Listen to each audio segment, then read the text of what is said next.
গাজাতে গণহত্যা চলছে, জাতিগত নিধন চলছে।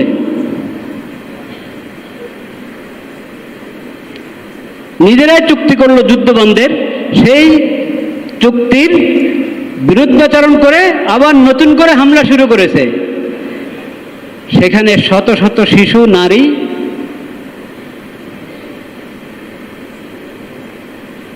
শেষ হয়ে গেল।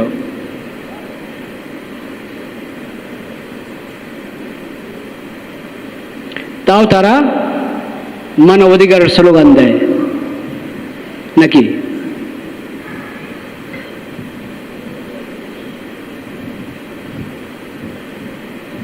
এখন সবাই তো দেখছে, সবাই দেখছে। তা আমি দেখছি, আমি বলি আমি কি করতে পারি? আপনি দেখছেন, আপনি বলেন আমি কি করতে পারি? আমাদের দেশের সরকার দেখছে, সরকার বলে আমরা কি করতে পারি? পাকিস্তান সরকার দেখছে, তারা বলে আমরা কি করতে পারি? আরব দেশগুলো দেখছে, তারা বলে আমরা কি করতে পারি? সবাই মাজুর, সবাই, কারো কোনো কি নাই, শক্তি নাই, সামর্থ্য নাই কিছু করার। তা আসলে কি সবাই মাজুর? আসলে কি সবাই মাজুর?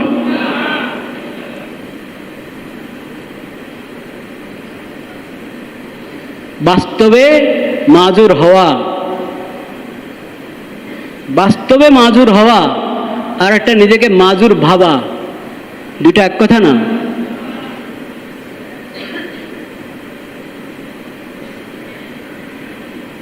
আরেকটা হলো অনেক ওজোর আছে, অনেক ওজোর আছে নিজেদের গুনার শাস্তি, গুনার শাস্তি। ও গুনাহ থেকে বের হও, ওই অপরাধ থেকে বের হয়ে আসো, তওবা করো, তো দেখবা তোমার ইমানি শক্তি কত বেশি। তখন তোমার খবর হবে তো তোমার কত সামর্থ্য, কত শক্তি আছে, যেটাকে তুমি কাজে লাগালে সমস্ত জালেম শক্তি শেষ হয়ে যাবে। কিন্তু তোমার কাছে যদি তোমার আখিরাতের ফিকিরে না থাকে, আল্লাহর বান্দাদের কোনো কদরে যদি তোমার কাছে না থাকে, তো তোমার কাছে হাজার শক্তি থাকলেও মনে হবে তুমি মাজুর। এখন সৌদি আরবও মাজুর, মিশরও মাজুর, উর্দনও জর্দানও কি মাজুর। মধ্যপ্রাচ্যের সবাই মাজুর, কেউ পারছে না দাঁড়াতে ইসরায়েলের মোকাবেলায়। কেন? কোথায় গেছে? আসলে তো মাজুর না, তোমাদের প্রত্যেকের কাছে শক্তি সামর্থ্য আছে। নাই কি? নাই হলো ইমানি শক্তি।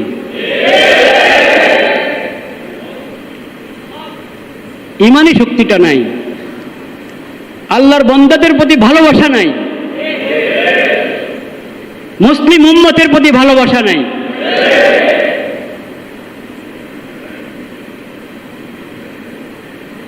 সব মুসলিম দেশগুলো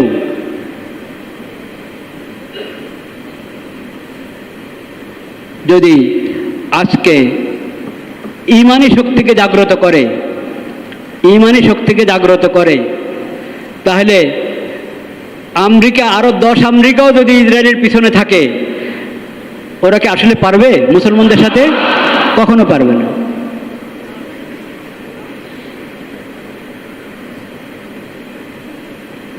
এক। দ্বিতীয় কথা, পাশে দাঁড়ানোর অনেক পদ্ধতি আছে।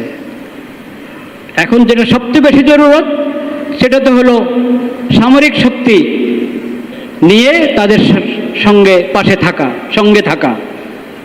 সেটা তো মুসলিম দেশগুলোর কাজ। মুসলিম দেশ যদি আলাদা আলাদা করে ধরেন, তাহলে হয়তো তাদের শক্তি নেই। কিন্তু সব যদি এই পয়েন্টে একমত হয়ে যায় যে আমরা মুসলিমের পাশে দাঁড়াবো, সব মুসলিম দেশ, তাহলে তাদের শক্তির সামনে, মানে জাগতিক শক্তির সামনে অন্যদের শক্তির কোনো ইয়ে নেই, এতেবারে নেই। ওটার সঙ্গে ইমানি শক্তি যখন যুক্ত হবে, তাহলে তার কোনো কথাই নেই। কিন্তু সেটার পরও, সেটা ছাড়াও তো আরও তো বিভিন্নভাবে পাশে দাঁড়ানো সাহায্য সহযোগিতা করার সুরত আছে কিনা? ওগুলোর ব্যাপারে যদি আমরা উদাসীন থাকি তাহলেও কি আমরা মাজুর? কখনো মাজুর হতে পারি না। ওসব বিষয়ে আমরা উদাসীন থাকতে পারি না। সেই বিষয়গুলো কি? আর্থিক সহযোগিতা পৌঁছানোর চেষ্টা করা, প্রতিবাদ জানানো, এবং দোয়া, এবং কি দোয়া, এবং নিজের ইসলাহ, নিজের সংশোধন। আমি দেখি এই কঠিন অবস্থা ওখানে, এই অবস্থায় আমি মোবাইল ধরে চোখের গুণা করছি, মোবাইল থেকে না যায় দৃশ্য দেখছি, চিন্তা হচ্ছে না আরে ওখানে বোমা পড়ছে আমার মা বোনদের উপর, বাচ্চাদের উপরে, শিশুদের উপরে। কমপক্ষে এই সময় তো আমি গুনাহ। আশহাদু আল্লা ইলাহা ইল্লাল্লাহু ওয়াহদাহু লা শারীকা লাহু ওয়া আশহাদু আন্না মুহাম্মাদান আবদুহু ওয়া রাসূলুহু। اللهم صل على سيدنا ومولانا محمد النبي الأمي وعلى آله وصحبه وسلم تسليما. أعوذ بالله من الشيطان الرجيم. بسم الله الرحمن الرحيم. يا أيها الذين آمنوا اتقوا الله ولتنظر نفس ما قدمت لغد واتقوا الله إن الله خبير بما تعملون. ولا تكونوا كالذين نسوا الله فأنساهم أنفسهم وأولئك هم الفاسقون. أولئك هم الفاسقون. لا يستوي أصحاب النار وأصحاب الجنة. أصحاب الجنة هم الفائزون.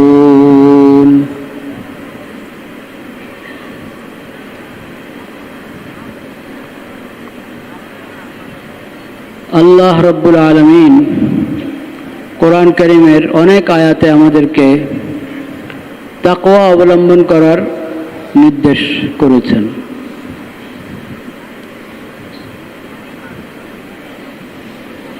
আমরা জানি, অনেকবার আলোচনাও হয়েছে, তাকওয়া অর্থ হলো আল্লাহকে ভালোবেসে আল্লাহর হুকুমগুলো পালন করা, আল্লাহর ফরজগুলো আদায় করা, এবং আল্লাহর ভয়ে আল্লাহর নাফরমানি থেকে বেঁচে থাকা। এটা হলো তাকওয়া।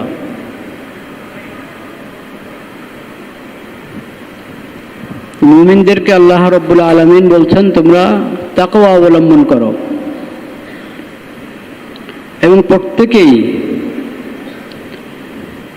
তার আগামীকালের বিষয়ে, তার ভবিষ্যতের বিষয়ে ফিকির করো, চিন্তা করো। ওই দিনের প্রস্তুতি হিসাবে তুমি কি পাঠিয়েছ?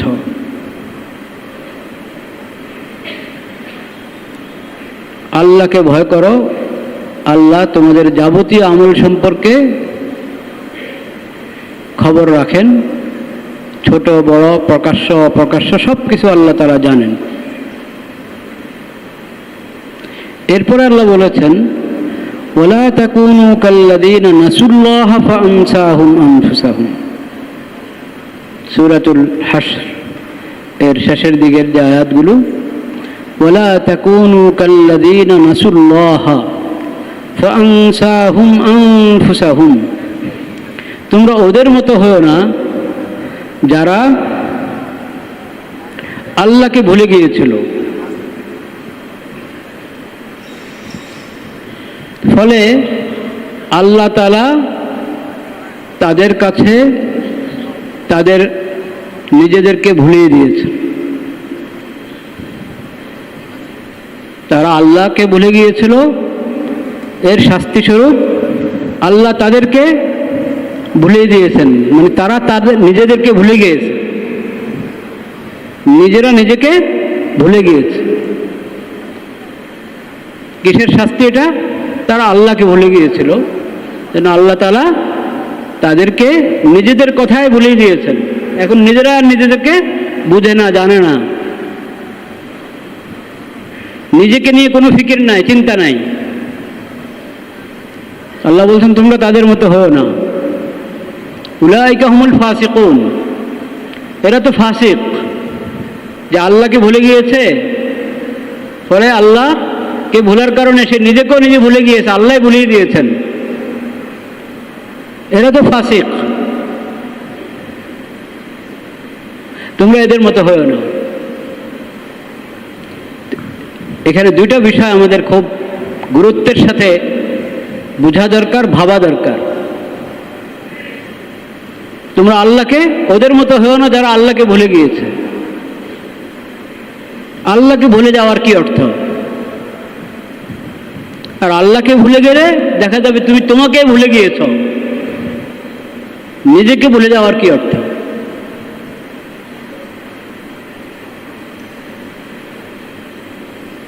আল্লাহকে ভুলে যাওয়ার সবচেয়ে ভয়াবহ যে দিক, যে বিষয়, সেটা হলো আল্লাহ যে আমার খালেক এবং মালিক, আল্লাহ যে আমার রব, সেজন্য আল্লাহর ইবাদত আমার উপরে ফরজ, এবং একমাত্র আল্লাহরই ইবাদত ফরজ। একমাত্র আল্লাহরই ইবাদত করব আমি। এই বিষয়টাই যদি আমি ভুলে যাই যে আল্লাহ আমার একমাত্র মাবুদ, আল্লাহ সত্য মাবুদ, আল্লাহ ছাড়া ইবাদতের উপযুক্ত কেউ নেই, কাজে আল্লাহর প্রতি ঈমান এনে আল্লাহকে রব হিসেবে গ্রহণ করে আল্লাহর ইবাদত করা, আল্লাহর সঙ্গে ইবাদতের মধ্যে আল্লাহর কোনো নির্ধারিত হকের মধ্যে কাউকে শরীক না করা।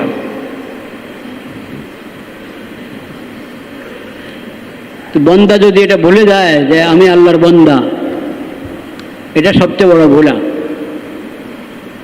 আল্লাহকে ভুলে যাওয়ার সবচেয়ে মারাত্মক বিষয় হলো কি? আল্লাহ আমার মাবুদ, এই কথাই আমি ভুলে গিয়েছি। তাওহীদ ভুলে যাওয়া, লা ইলাহা ইল্লাল্লাহ, আশহাদু আল্লা ইলাহা ইল্লাল্লাহু ওয়াহদাহু লা শারীকা লাহু ওয়া আশহাদু আন্না মুহাম্মাদান আবদুহু ওয়া রাসূলুহু। তাওহীদ, আল্লাহই একমাত্র মাবুদ, ইয়্যাকা না'বুদু ওয়া ইয়্যাকা নাস্তাঈন। তাওহীদের কথা ভুলে গেলে এটা সবচেয়ে বড় ভুল হলো। এরকম ভাবে আমি আল্লাহর বান্দা, আমি যাতে এই দুনিয়াতে সুন্দরভাবে থাকতে পারি, ভালোভাবে থাকতে পারি এবং এখান থেকে আখিরাতের প্রস্তুতি গ্রহণ করতে পারি, সেজন্য আল্লাহ রাব্বুল আলামিন আমাকে শরীয়ত দান করেছেন।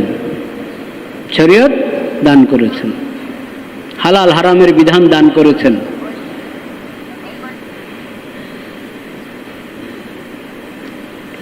এটা আমাকে মনে রাখতে হবে, এটা আমাকে মনে রাখতে হবে যে আল্লাহর মখলুকের ফায়দার জন্য, আল্লাহর বান্দাদের ফায়দার জন্য, ইনসানের ফায়দার জন্য আল্লাহ তাআলা শরীয়ত দিয়েছেন। শরীয়ত মেনে চলো, তাইলে তুমি দুনিয়াতেও সফল, আখিরাতেও সফল। তাহলে তুমি হেদায়েতের উপরে থাকবে যদি এই শরীয়ত মেনে চলো।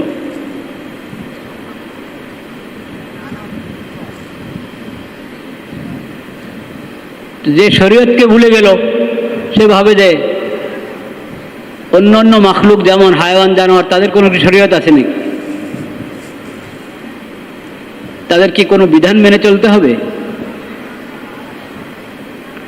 ইনসানও এরকম, মন চাহি জিন্দেগি, খেয়াল খুশি মতো চলবে, তার জন্য কোনো শরীয়ত দরকার নেই। এরকম যদি ভাবে, তো এটাও আল্লাহকে ভুলে যাওয়া, এটাও আল্লাহকে ভুলে যাওয়া। আল্লাহ তাআলা শরীয়ত দিয়েছেন এবং শরীয়তের মধ্যে খালি আইন শুনিয়ে দেওয়া হয়েছে তা না, শরীয়তের প্রতিটি বিধানের প্রায়োগিক রূপ, তার আমলি নমুনা আল্লাহ তাআলা দিয়ে দিয়েছেন নবী করিম সাল্লাল্লাহু আলাইহি সাল্লামের সুন্নতের মাঝে। লাকাদ কানা লাকুম ফি রাসূলিল্লাহি উসওয়াতুন হাসানাহ লিমান কানা ইয়ারজুল্লাহ ওয়াল ইয়াউমাল আখির। আখিরাতের প্রতি বিশ্বাস আছে তোমার, আল্লাহর প্রতি বিশ্বাস আছে, আল্লাহর প্রতি ঈমান আছে, আখিরাতের প্রতি ঈমান আছে, তাহলে তোমার জিন্দেগি মনচাহি হতে পারে না, নিজ খেয়াল খুশি মোতাবেক হতে পারে না। তোমার জীবন হবে তোমার জন্য রাসূলুল্লাহ সাল্লাল্লাহু আলাইহি সাল্লামের জীবনের মাঝে উত্তম এবং নির্ভুল সুন্দর আদর্শ রেখে দেওয়া হয়েছে, সেটা দেখে দেখে তুমি চলো। তো যে শরীয়তকে ভুলে গেল, উসওয়াতুন হাসানাকে ভুলে গেল, সে আল্লাহকে ভুলে গেল, সে আল্লাহকে ভুলে গেল। যে আল্লাহর নেয়ামত ভুলে গেল, সে আল্লাহকে ভুলে গেল। এটা আরেক কঠিন দিক আল্লাহকে ভুলে যাওয়ার, আল্লাহর নেয়ামত ভুলে যাওয়া। আল্লাহ আমাকে অস্তিত্ব দান করেছেন, আল্লাহর কত বড় নেয়ামত। চোখ দান করেছেন, কান দান করেছেন, বাক শক্তি দান করেছেন। যাদের এই সমস্ত নেয়ামতের কোনো কিছুর অভাব কারো আছে, তাদেরকে দেখলে তো বুঝতে পারি, বোঝা উচিত যে আমি কেমন নেয়ামত ভোগ করছি আল্লাহ তাআলার। আল্লাহ তাআলার নেয়ামতে ডুবে আছি আমি।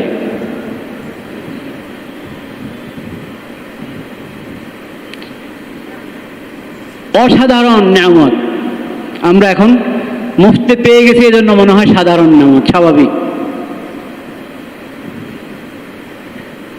অতীব জরুরি যত নেয়ামত সবার কাছে আছে। আবার বিশেষ করে করে এক একজনের মধ্যে এক এক নেয়ামত আছে, যেটা অন্যের মধ্যে হয়তো কম বা নাই। প্রত্যেকে তার মাঝে কত নেয়ামত, এটা যদি স্মরণ করতে থাকে তো আল্লাহর নেয়ামতের শুকর আদায় করবে না?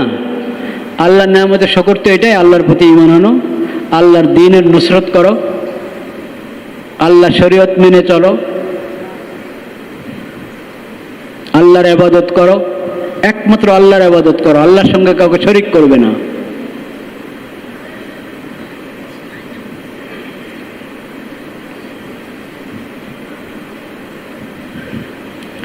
লা ইলাহা ইল্লাল্লাহ, লা ইলাহা ইল্লাল্লাহ। আল্লাহর নেয়ামত, নেয়ামত ভুলে যাওয়া, এটা অনেক বড় নাফরমানি, নাশুকরি। এবং এই যে আল্লাহ বলেছেন তোমরা ওদের মতো হয়েও না, সরাসরি বলা যেত তোমরা আল্লাহকে ভুলো না। আল্লাহ বলছেন তোমরা ওদের মতো হয়েও না যারা আল্লাহকে ভুলে গেছে। এখানে অনেক ইঙ্গিত আছে। একটা ইঙ্গিত হলো ভুলে যাবা। এটা কিভাবে হয় ভুলে যাবা? তোমরা ভুলে তো যে যাওয়ার প্রশ্নে আসে না। যারা ভুলে গিয়েছে তাদের মতো, তাদের সাদৃশ্য অবলম্বন করবে, তাদের কাছাকাছি হবে, তাদেরকে তোমাদের কাছে ভালো লাগবে, এটাও যেন না হয়।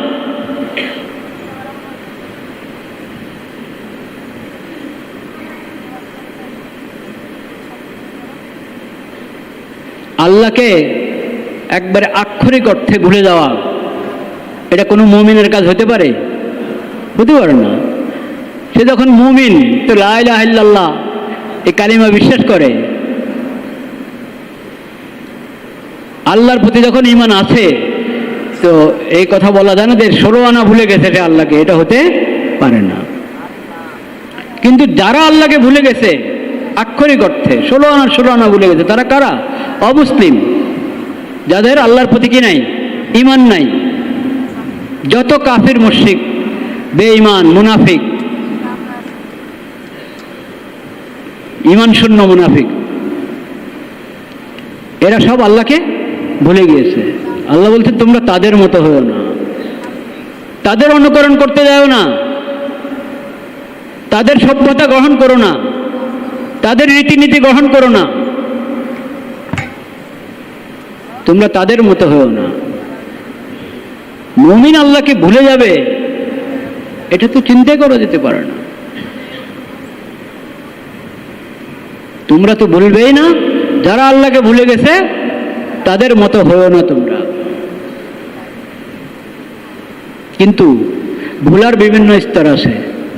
আল্লাহর প্রতি ঈমান, আখিরাতের প্রতি ঈমান, তো একবারই পুরা ভুলে যাওয়া থেকে তো বেঁচে গেলাম আলহামদুলিল্লাহ ঈমানের বরকতে। কিন্তু এখন যদি ঈমানের দাবি পুরা না করি, তাহলে এটাও এক প্রকারের ভুলা, এটাও এক প্রকারের ভুলে যাওয়া। এটা থেকেও বাঁচতে হবে, কি হবে না? বাঁচতে হবে। গুনাহ থেকে বেঁচে থাকা, আল্লাহর নাফরমানি থেকে বেঁচে থাকা, আল্লাহর ফরজ আদায় করা, এই ব্যাপারে যত্নবান হতে হবে। যত্নবান যদি হই, তাহলে আমি আল্লাহকে স্মরণ রাখলাম। আর যদি এই ব্যাপারে উদাসীন হয়ে যাই, তাহলে আল্লাহকে ভুলে গেলাম। এটাও এক প্রকারের ভুলে যাওয়া। ওয়ালা তাকুনু কাল্লাযীনা নাসুল্লাহা ফাআনসাহুম আনফুসাহুম উলাইকা হুমুল ফাসিকুন। আল্লাহকে ভুলে গেলে তুমি তোমাকেও ভুলে যাবে, আল্লাহ ভুলিয়ে দিবেন। তা আমি আমাকে ভুলে যাওয়া কিভাবে? আমি আমাকে ভুলে যাওয়া, এই ভুলে যাওয়ার কঠিন স্তর। আমি আমাকে ভুলে যাচ্ছি, কঠিন থেকে কঠিন স্তর আছে এটার, আবার বিভিন্ন স্তর আছে।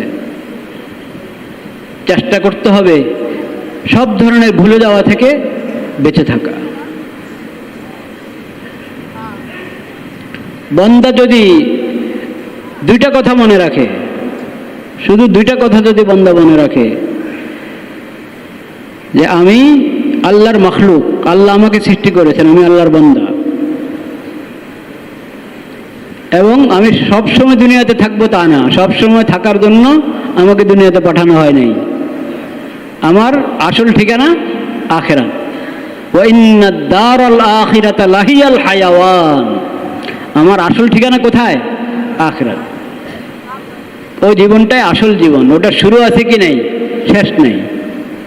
আমাকে এই দুনিয়াতে পাঠানো হয়েছে সেই চিরস্থায়ী জীবন, যেটা শুরু আছে শেষ নাই, ওই জীবনের জন্য প্রস্তুতি গ্রহণ করার জন্য এই দুনিয়াতে আমাকে থাকতে দেওয়া হয়েছে। আমার মওত আসবে, মওত তো সবাই দেখি। মওতকে অস্বীকার করে? করে না। নাস্তিকরা অস্বীকার করে না। আল্লাহ মানে না, রসুল মানে না, ফেরেশতা মানে না, অদৃশ্য জগৎ কিছু মানে না। ওই নাস্তিক যখন মরা শুরু করে, মৃত্যুর ফেরেশতা যখন ওখানে হাজির হয়, তো তার চারপাশের লোকেরা রক্ষা করতে পারে? ও নিজেকে রক্ষা করতে পারে? পারে না। সব নাস্তিকের নাস্তিকতা, সব বেঈমানের বেঈমানি, মৃত্যুর ফেরেশতা দেখলে শেষ, সব বেঈমানি শেষ তখন। কিন্তু তখন যে বেঈমানি শেষ হয়েছে, ওই শেষ হওয়ার দ্বারায় সে ইমানদার হবে না। কারণ জান্নাত দেখে যদি কেউ জান্নাত বিশ্বাস করে, জাহান্নাম দেখে যদি কেউ জাহান্নাম বিশ্বাস করে, তো এটা কি ঈমান হলো? এটা ঈমান বিল গায়ব হলো না। ঈমান হলো অদৃশ্য জগৎ, যেটা আমি দেখি না। আল্লাহ বলেছেন, আল্লাহর রসুল বলেছেন, আল্লাহ রসুলের প্রতি আস্থা রেখে, তাদের সংবাদের প্রতি আস্থা রেখে ওটাকে মেনে নেওয়া, এটার নাম হলো ঈমান। ঈমান বিল গায়ব বলেন, এটাকে কি বলে? ঈমান বিল গায়ব। কোরআনের দ্বিতীয় সূরা, সূরাতুল বাকারার প্রথম কথাই তো এটা। আল্লাহ তাআলা বলেছেন, এই কোরআন মুত্তাকিদের জন্য হেদায়েত। কারা মুত্তাকি? আল্লাযীনা ইউমিনুনা বিল গায়ব। মুত্তাকি হলো যাদের গায়েবের প্রতি কি আছে? ঈমান আছে। অদৃশ্য জগৎ, ধরা ছোঁয়ার বাহিরে, দেখার বাহিরে আল্লাহর পক্ষ থেকে সংবাদ এসেছে যে এরকম তোমার মৃত্যুর পরে আছে একটা জগৎ। নবী করিম সাল্লাল্লাহু আলাইহি ওয়াসাল্লাম বলেছেন, বাস মুমিন এটা মেনে নিয়েছে, আমান্না সামি'না ওয়া আতা'না। মুমিন মেনে নিয়েছে, সেজন্য তো মুমিন। নতুবা মৃত্যুর আগ মুহূর্তে যখন মৃত্যুর ফেরেশতা এসে যায়, তখন জান্নাত জাহান্নাম এমনি নজরে আসে। কেউ তো আর ফিরত আসে না। ফিরত আসলে না জিজ্ঞেস করতেন যে কিরে, ফিরত আসলে না জিজ্ঞেস করতেন তাকে। ফিরত তো আসে না, ফিরত আসার নিয়ম নাই।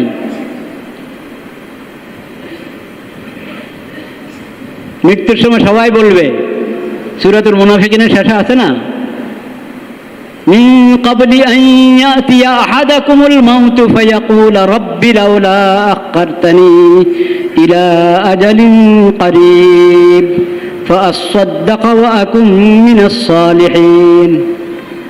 মৃত্যুর ফেরেশতা হাজির হলে তখন সবাই বলবে, আর কটা দিন যদি সুযোগ দেওয়া হতো আমাকে, একটু কিছু সদকা খায়রাত করে আসতাম, কিছু নেক আমল করে আসতাম। কিন্তু ওয়ালাই ইউআখিরাল্লাহু নাফসান ইযা জাআ আজালুহা, সময় আল্লাহর কাছে যে নির্ধারিত সময়, সেই সময় এসে যাওয়ার পর এক মুহূর্ত কাউকে আর পিছানো হয় না, সুযোগ দেওয়া হয় না, সময় দেওয়া হয় না। ঠিক জাহান্নামে যাওয়ার পরও বলতে থাকবে, এখন তো সব দেখলাম, একটু আমাদেরকে আবার দুনিয়াতে ফেরত দাও, তখন আমরা ঈমান আনবো, নেক আমল করব। কিন্তু সেই সুযোগ হবে না, কারণ দেখে আসার পর তুমি ভালো হয়ে গেছো, এটা তো আর পরীক্ষা হলো না। পরীক্ষা তো এখানে আল্লাহর প্রতি, তোমার খালেক মালিক আসদাকুল কাইলিন ওমান আসদাকু মিনাল্লাহি হাদিসা, আল্লাহর কথার উপর, আল্লাহর সংবাদের উপর তুমি আস্থা রাখতে পারলে না। বেঈমানদের কথা তুমি বিশ্বাস করেছো, আল্লাহর কথা বিশ্বাস করো নাই। বেঈমানদের কথা বিশ্বাস করেছো, আল্লাহর রাসূলের কথা বিশ্বাস করো নাই। এখন তুমি বলছো আমি আবার যাব দুনিয়াতে, এই সুযোগ নেই। এই যে দুটা কথা, যে আমি আল্লাহর মাখলুক, আল্লাহর বান্দা, আরে ভাই নামান তো,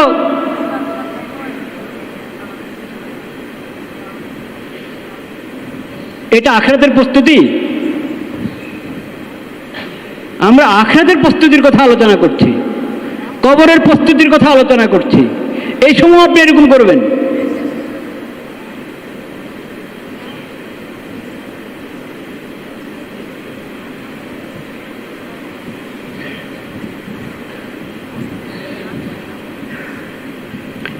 যে আমি আল্লাহর বান্দা, আল্লাহর মাখলুক, আল্লাহ আমার রব, আল্লাহ এই দুনিয়াতে আমাকে পাঠিয়েছেন আখিরাতের প্রস্তুতির জন্য। আখিরাত সুন্দর, সব সুন্দর। আসল ভবিষ্যৎ কোনটা? সন্তানের ভবিষ্যৎ চিন্তা করে না অভিভাবকরা? মা বাবা সন্তানের ভবিষ্যৎ চিন্তা করে। কোন ভবিষ্যৎ? কবরের আগের না পরের? শুধু কবরের আগের ভবিষ্যৎ ফিকির করলে কাজ হবে? কবর থেকে নিয়ে আসল ফিউচার, ওই ভবিষ্যতের চিন্তা করতে হবে। ওটাকে কোরআন বলেছে কদ, ওয়াল তানজুর নাফসুম মা কদ্দামাত লিগাদ। প্রত্যেকেই ভেবে দেখো, চিন্তা করো আগামীকালের জন্য কি পাঠিয়েছ। কবর এবং হাসর এবং পরবর্তী সকল ধাপ, ওখানের জন্য তুমি কি প্রস্তুতি গ্রহণ করেছো, ওখানে কি পাঠিয়েছ। ওখানে পাঠানোর জিনিস কি? নেক আমল করা আর গুনাহ থেকে বেঁচে থাকা। নেক আমল করলেন, ওটা পৌঁছে গেছে ওখানে। গুনাহ করলেন না, এটাও পৌঁছে গেছে। যে বান্দা আল্লাহর ভয়ে গুনাহ করে নাই, এটা জমা হবে। না যে এখানে কিচ্ছু লেখা হবে না, তা না। নেক আমল করেছেন, ওটা আপনার হিসাব নম্বরে কি হয়ে গেছে? জমা হয়ে গেছে। আল্লাহর ভয়ে গুনাহ করেন নাই, এটাও জমা হয়ে গেছে। এই দোনোটা বাড়তে থাকবে। এই দোনোটা কি বাড়তে থাকবে?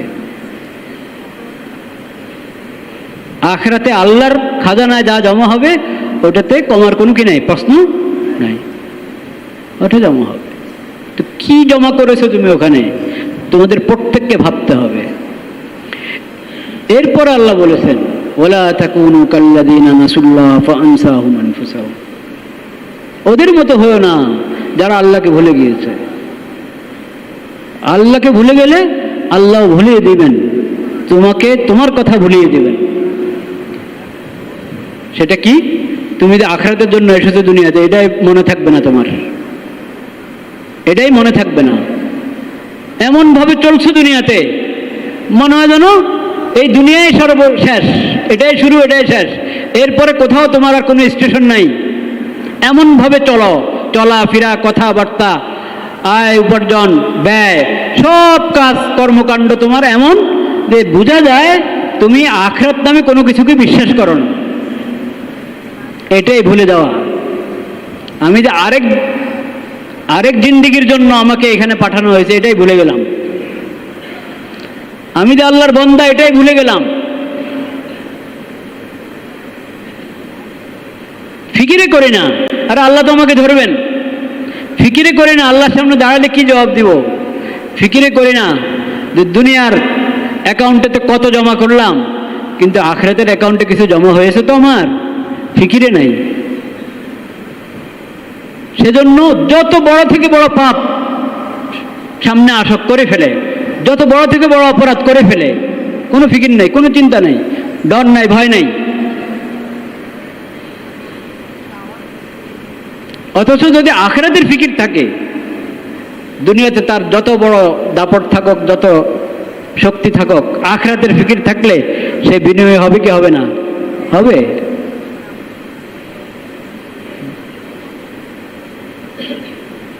যত বড় ক্ষমতাওয়ালা হোক, যদি মনে থাকে যে আমি আল্লাহর বান্দা, একবারে সাধারণ থেকে সাধারণ একজন মানুষ, সেও আল্লাহর বান্দা, আমিও আল্লাহর বান্দা, এই বিনিময় হওয়া ছাড়া কোনো উপায় নেই। অবশ্যই বিনিময় হবে।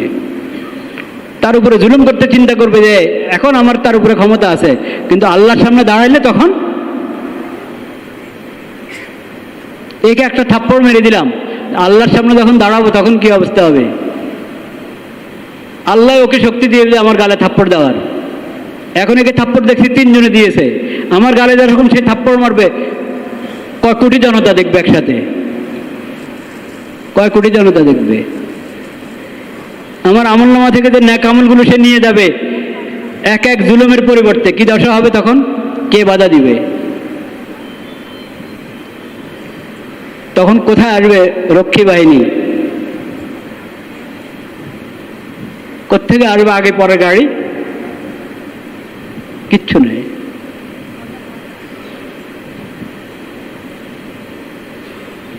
ভুলে যাওয়া, ভুলবে না। তুমি দুনিয়ার জন্য নয়, দুনিয়ার জিন্দেগি শেষ নয়, তোমার আসল জিন্দেগি আখিরাতের জিন্দেগি, এই কথা ভুলবে না। আল্লাহ সব কিছু, পুরা দুনিয়ার সব আয়োজন তোমার জন্য করেছেন বৃথা এমনি না। তুমি সব উপভোগ করবে, আল্লাহর ইবাদত করবে, আল্লাহর বিধান মতে চলবে, আল্লাহর শরীয়ত মেনে চলবে, আল্লাহর নবীর সুন্নতের অনুসরণ করবে। এই জন্য তোমাকে আল্লাহ তাআলা দুনিয়াতে পাঠিয়েছেন, এই কথা মনে তো রাখতে হবে। এরপরে মানুষ হিসাবে ভুল ত্রুটি হবে, তওবা করব, ত্রুটি হয়ে যাবে, তওবা করব। কিন্তু আমি যদি উদাসীন হয়ে থাকি, আখিরাতকে ভুলে থাকি, আল্লাহর বান্দা হওয়ার বিষয়টা ভুলে থাকি, আমি মুমিন, আমার জিন্দেগি অমুসলিমদের মতো হতে পারে না। আমি ইনসান, আমার জিন্দেগি হায়ওয়ানের মতো হতে পারে না। এই কথা যদি ভুলে থাকি, এটাই হলো কঠিন ভুলে যাওয়া। তো এরকম যে ভুলে যাচ্ছি আমরা, কেন ভুলে যাচ্ছি? তওবা করার কথা মনে পড়ে না, তওবা করার কথা মনে পড়ছে না, আরেক কঠিন ভুলে যাওয়া এটা। নসিহতের পর নসিহত আসছে, কিন্তু নসিহত কান থেকে ভিতরের দিকে যায় না, দিলে বসে না। এগুলো হলো ভুলে যাওয়া, নিজেকে নিজে ভুলে যাওয়ার নিদর্শন, নিজেকে নিজে ভুলে যাওয়ার আলামত, বিভিন্ন দিক।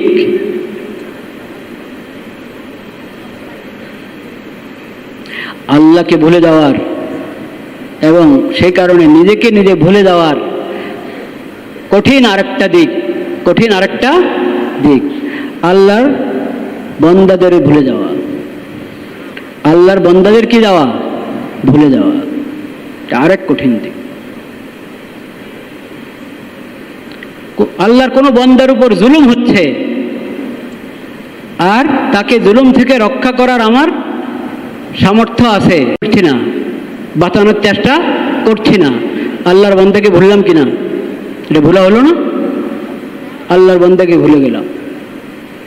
এখানে আমার দায়িত্ব আছে, একে জুলুম থেকে রক্ষা করার জন্য যদি আমার করণীয় কিছু থাকে, আমার সামর্থ্যে সাধ্যে কিছু থাকে, ওটা নিয়ে আমি ভাবলাম না, করলাম না, তাহলে আমি আল্লাহর বান্দাকে ভুলে গেলাম।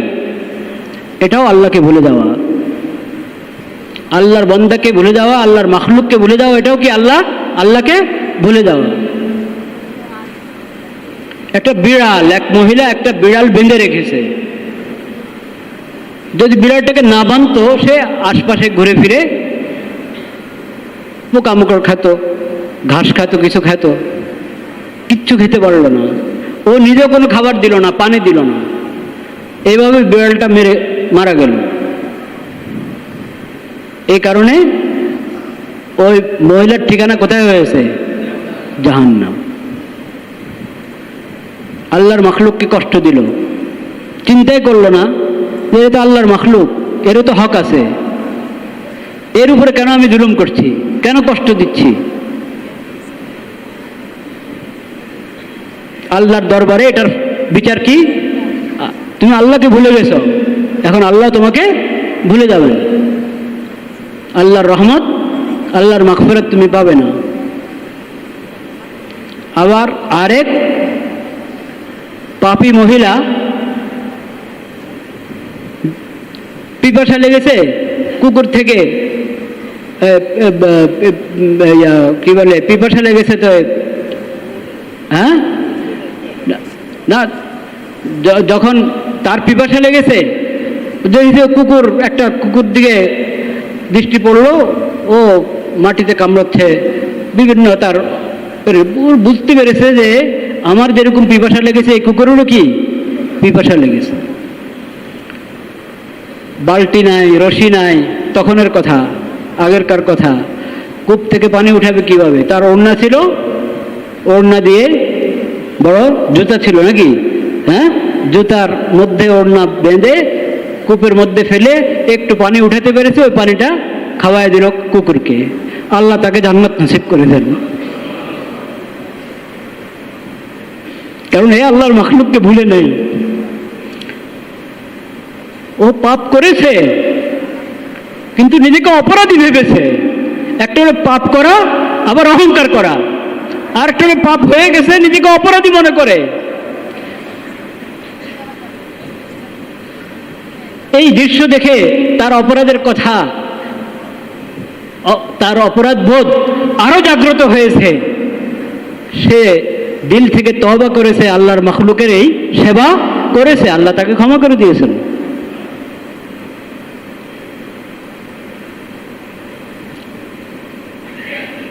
এটা এটা ইনসানের মধ্যে এটা থাকা উচিত। ইনসান মানুষ যদি হয়ে থাকে, তা আরেক আল্লাহর বন্দার কষ্ট হবে, আল্লাহর মাখলুকের কষ্ট হবে, সেখানে এই কষ্ট দূর করার ব্যাপারে কোনো ধরনের ভূমিকা যদি রাখা তার জন্য সম্ভব হয়, ভূমিকা রাখা, এটা হলো আল্লাহরকে স্মরণ করা। আর এই ক্ষেত্রে গাফেল হয়ে পড়ে থাকা, উদাসীন হয়ে পড়ে থাকা, এটা হলো আল্লাহকে ভুলে যাওয়া। আপনারা পড়েছেন, হাদিস শুনেছেন, আখিরাতের আল্লাহ এইভাবেও প্রশ্ন করবেন, এইভাবেও প্রশ্ন করবেন, আমাকে ক্ষুধা পেয়েছিল, তুমি তো আমাকে খাওয়াও নেই। এ আল্লাহ, আপনি রব্বুল আলামিন, আপনি খানাপিনার মুখাপেক্ষী নন, আপনি তো খালেক, আপনি রব। আল্লাহ আপনি কোনো কিছুর মুখাপেক্ষী না, আপনি এইসব মাখলুকের যেসব সীমাবদ্ধতা, এসব সীমাবদ্ধতার ঊর্ধ্বে।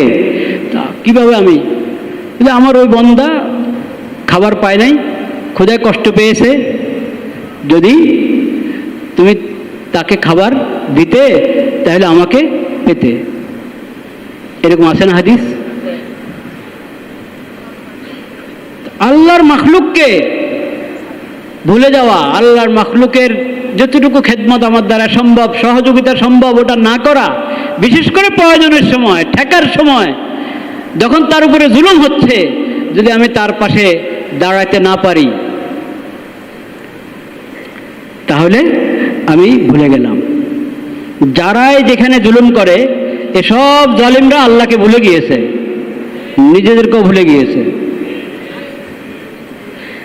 আর যারা জুলুম দেখতে থাকে, তামাশা, যেরকম তামাশা দেখতে থাকে না মানুষ, জুলুম দেখে সবাই তামাশা করছে, ভাবটা আর কি তামাশার, কারো মুখে কোনো কথা নাই, কারো কোনো ফিকির নাই, চিন্তা নাই, ভাবনা নাই, এরকম উদাসীন হয়ে পড়ে থাকা, এটা আল্লাহকে ভুলে যাওয়ার নিকৃষ্টতম পন্থা, মানে এটা কাজ আল্লাহকে ভুলে যাওয়ার। আল্লাহ এটা থেকে আমাদেরকে হেফাজত করেন।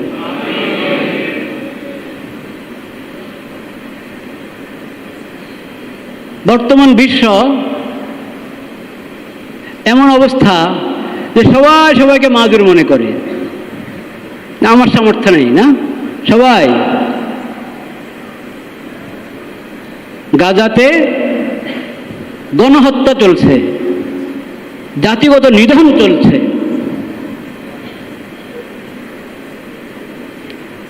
নিজেরাই চুক্তি করলো যুদ্ধ বন্ধের, সেই চুক্তির বিরুদ্ধাচরণ করে আবার নতুন করে হামলা শুরু করেছে। সেখানে শত শত শিশু, নারী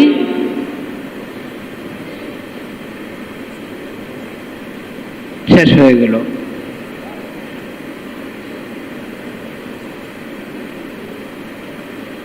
তাও তারা মানবাধিকারের স্লোগান দেয় নাকি?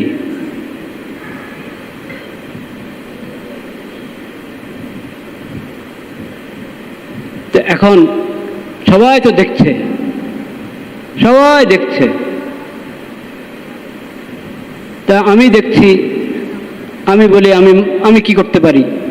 আপনি দেখছেন, আপনি বলেন আমি কি করতে পারি?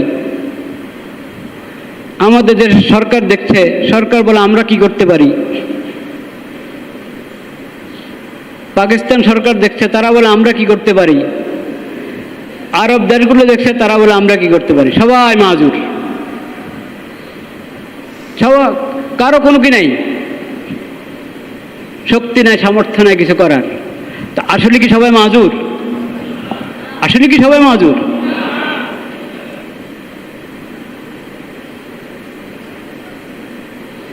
বাস্তবে মাজুর হওয়া, বাস্তবে মাজুর হওয়া আর একটা নিজেকে মাজুর ভাবা, দুটা এক কথা না।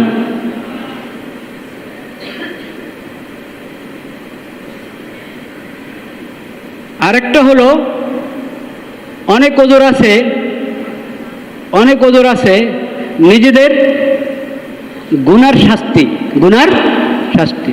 ও গুনাহ থেকে বের হও, ওই অপরাধ থেকে বের হয়ে আসো, তওবা করো, তো দেখবা তোমার ইমানি শক্তি কত বেশি। তখন তোমার খবর হবে তোমার কত সামর্থ্য, কত শক্তি আছে, যেটাকে তুমি কাজে লাগালে সমস্ত জালেম শক্তি শেষ হয়ে যাবে। কিন্তু তোমার কাছে যদি তোমার আখিরাতের ফিকিরে না থাকে, আল্লাহর বান্দাদের কোনো কদরে যদি তোমার কাছে না থাকে, তো তোমার কাছে হাজার শক্তি থাকলেও মনে হবে তুমি মাজুর। এখন সৌদি আরবও মাজুর, মিশরও মাজুর, জর্দানও কি মাজুর, মধ্যপ্রাচ্যের সবাই মাজুর, কেউ পারছে না দাঁড়াতে ইসরায়েলের মোকাবেলায়। কেন? কোথায় গেছে? আসলে তো মাজুর না, তোমাদের প্রত্যেকের কাছে শক্তি সামর্থ্য আছে। নাই কি? নাই হলো ইমানি শক্তি।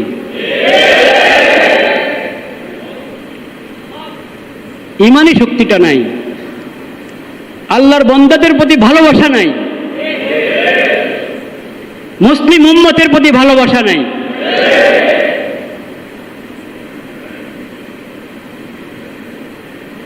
সব মুসলিম দেশগুলো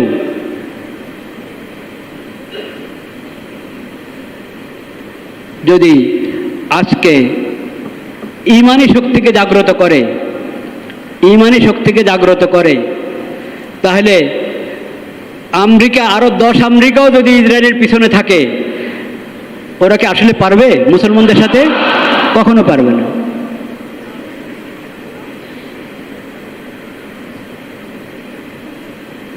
এক। দ্বিতীয় কথা, পাশে দাঁড়ানোর অনেক পদ্ধতি আছে। এখন যেটা সবচেয়ে বেশি জরুরত, সেটা তো হলো সামরিক শক্তি নিয়ে তাদের সঙ্গে পাশে থাকা, সঙ্গে থাকা। সেটা তো মুসলিম দেশগুলোর কাজ। মুসলিম দেশ যদি আলাদা আলাদা করে ধরেন তাহলে হয়তো তাদের শক্তি নাই, কিন্তু সব যদি এই পয়েন্টে একমত হয়ে যায় যে আমরা মুসলিমের পাশে দাঁড়াবো, সব মুসলিম দেশ, তাহলে তাদের শক্তির সামনে, মানে জাগতিক শক্তির সামনে অন্যদের শক্তির কোনো ইয়ে নেই, এতেবারে নেই। ওটার সঙ্গে ইমানি শক্তি যখন যুক্ত হবে তাহলে তার কোনো কথাই নেই। কিন্তু সেটার পরও, সেটা ছাড়াও তো আরও তো বিভিন্নভাবে পাশে দাঁড়ানো, সাহায্য সহযোগিতা করার সুরত আছে কিনা? ওগুলোর ব্যাপারে যদি আমরা উদাসীন থাকি তাহলেও কি আমরা মাজুর? কখনো মাজুর হতে পারে না। ওসব বিষয়ে আমরা উদাসীন থাকতে পারি না। সেই বিষয়গুলো কি? আর্থিক সহযোগিতা পৌঁছানোর চেষ্টা করা, প্রতিবাদ জানানো, এবং দোয়া, এবং কি দোয়া, এবং নিজের ইসলাহ, নিজের সংশোধন। আমি দেখি এই কঠিন অবস্থা ওখানে, এই অবস্থায় আমি মোবাইল ধরে চোখের গুণা করছি, মোবাইল থেকে না যায় দৃশ্য দেখছি, চিন্তা হচ্ছে না, আরে ওখানে বোমা পড়ছে আমার মা বোনদের উপর, বাচ্চাদের উপরে, শিশুদের উপরে। কমপক্ষে এই সময় তো আমি গুনাহ থেকে বেঁচে থাকি। এইভাবে সময়ের অপচয় না করে আমি 2 রাকাত নামাজ পড়ে আল্লাহর কাছে দোয়া করি। এটাও কি তাদের পাশে দাঁড়ানো কিনা? এটাও তাদের পাশে দাঁড়ানো। এই কথাটা আমাদেরকে বুঝতে হবে, এটা বুঝতে হবে আমাদেরকে। আমি গুনাহ থেকে বেঁচে থাকবো, তাদের জন্য দোয়া করব, এটাও তাদের সাহায্য। আর্থিক সহযোগিতার পৌঁছানোর চেষ্টা এবং প্রতিবাদ জানানো। আপনারা জানেন আগামীকাল এই ধরনের এরকম একটা আয়োজন হচ্ছে, ঠিক কিনা? ওটাতে ইনশাআল্লাহ আমরা শান্তিপূর্ণভাবে অংশগ্রহণ করব, শান্তিপূর্ণভাবে মনে রাখতে হবে। আপনি যাচ্ছেন, কেউ খোঁচা মেরে আপনাকে কিছু বললো, আপনি তাকে গালি দিবেন না, তার গায়ে হাত উঠাবেন না। একটা গাড়ি রাস্তা আছে, আপনি রিক্সা আছে, আপনি রিক্সায় ঠেলা মারলেন, এই যা সর, না, খবরদার। এমনি তো বের হওয়ার কারণে অনেকের কিছু কষ্ট তো হয়ে যাবে, স্বাভাবিক। কারো তাড়া আছে, সে হাসপাতাল যাবে গাড়ি নিয়ে, এখন সে যেতে পারবে না, একটা কষ্ট হচ্ছে। কিন্তু তারাও এই কষ্ট মেনে নিবে শুধু এই জন্য যে এটা একটা বাতিলের বিরুদ্ধে একটা প্রতিবাদ, জুলুমের বিরুদ্ধে একটা কি প্রতিবাদ। এই জন্য তারাও এই কষ্ট গ্রহণ করে নিচ্ছে, রিক্সাওয়ালা ভাইরা সবাই। কিন্তু আমি যদি এখন উল্টা তাদের সাথে আবার খারাপ ব্যবহার করতে, এটা অন্য হবে কিনা? খবরদার, পূর্ণ শান্তিপূর্ণভাবে, আক্ষরিক অর্থে শান্তিপূর্ণভাবে, কারো প্রতি কোনো কার সঙ্গে খারাপ ব্যবহার, কারো প্রতি কোনো জুলুম করে আবার কি জুলুমের প্রতিবাদ হয় নাকি? খবরদার, এটা খেয়াল রাখতে হবে। এইভাবে আমরা এই জুলুমের প্রতিবাদের যে কর্মসূচি, ওটাতে শরীক হওয়ার চেষ্টা করব। আল্লাহ তাআলা আমাদেরকে তৌফিক দান করেন, কবুল করেন। ওয়া আখিরু দাওয়ানা আলহামদুলিল্লাহি রাব্বিল আলামিন।